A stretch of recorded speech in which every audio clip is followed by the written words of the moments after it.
Alors, Benoît XVI, il faut toujours partir de son élection en 2005 pour se souvenir qu'il est l'homme qui succède à un géant politique et à un géant de la communication. Donc, un homme qui tout de suite est minoré comme étant un pâle successeur.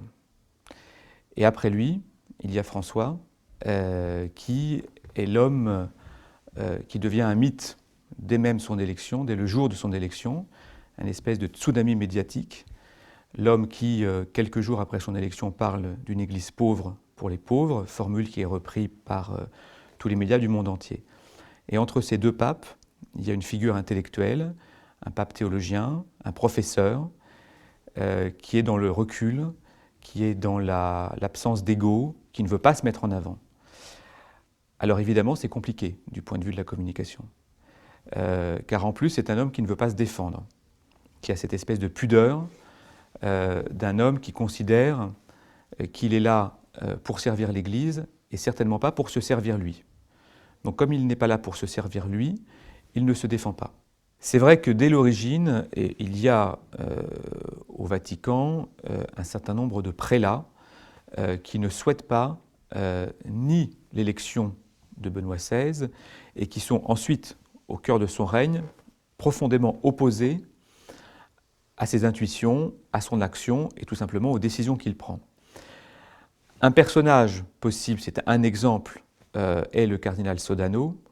Le cardinal Sodano qui s'est opposé de manière frontale à Joseph Ratzinger quand il était préfet de la Congrégation pour la doctrine de la foi, donc son ancienne fonction sous Jean-Paul II, sur le dossier emblématique des Légionnaires du Christ. Les Légionnaires du Christ, c'est cette congrégation dont on a su progressivement qu'elle avait été fondée, mais surtout dirigée par un personnage extrêmement obscur, le père Martial Maciel, dont on a compris qu'il avait été pédophile, qu'il avait eu un certain nombre d'actions extrêmement néfastes sur le plan financier, sur le plan moral, enfin un véritable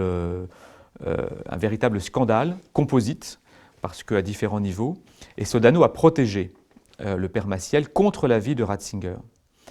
Ratzinger voulait faire la lumière sur ce scandale, voulait que les victimes du père Maciel soient reçues, qu'elles soient écoutées et surtout que des sanctions soient prises. J'ai commencé à travailler avant la renonciation de Benoît XVI.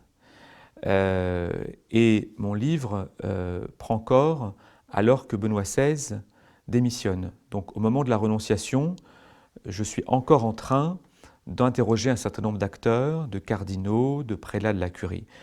Et le choc de la renonciation est tellement important, la déception, l'incompréhension et tout simplement la difficulté à comprendre cette renonciation qui est historique et qui est une rupture dans l'histoire pluriséculaire de l'Église. Le choc est donc tellement fort que beaucoup de prélats parlent, et parlent beaucoup plus qu'ils n'auraient accepté de le faire avant la renonciation. Donc François, à certains égards, c'est l'anti-Benoît XVI. Mais c'est l'anti-Benoît XVI, non pas qu'il serait opposé, non pas qu'il y aurait un challenge entre les deux, mais François a les qualités que Benoît XVI n'a jamais montrées. Benoît XVI est un doux, c'est un homme d'une humilité sans pareille, c'est un homme timide, c'est un homme qui n'a jamais voulu punir, c'est un homme qui n'a jamais voulu se confronter aux difficultés, en ce sens qu'il n'a jamais mis à l'écart de personne, qu'il n'a jamais pris de sanctions. C'est un homme qui prend sur ses épaules toutes les fautes des autres, ce qui, au bout d'un certain temps, finit évidemment par être sérieusement fatigant et sérieusement déstabilisant. François, au contraire, est un homme de gouvernement, au sens que c'est un homme qui tranche, c'est un homme qui décide, c'est un homme qui peut se révéler une lame particulièrement tranchante.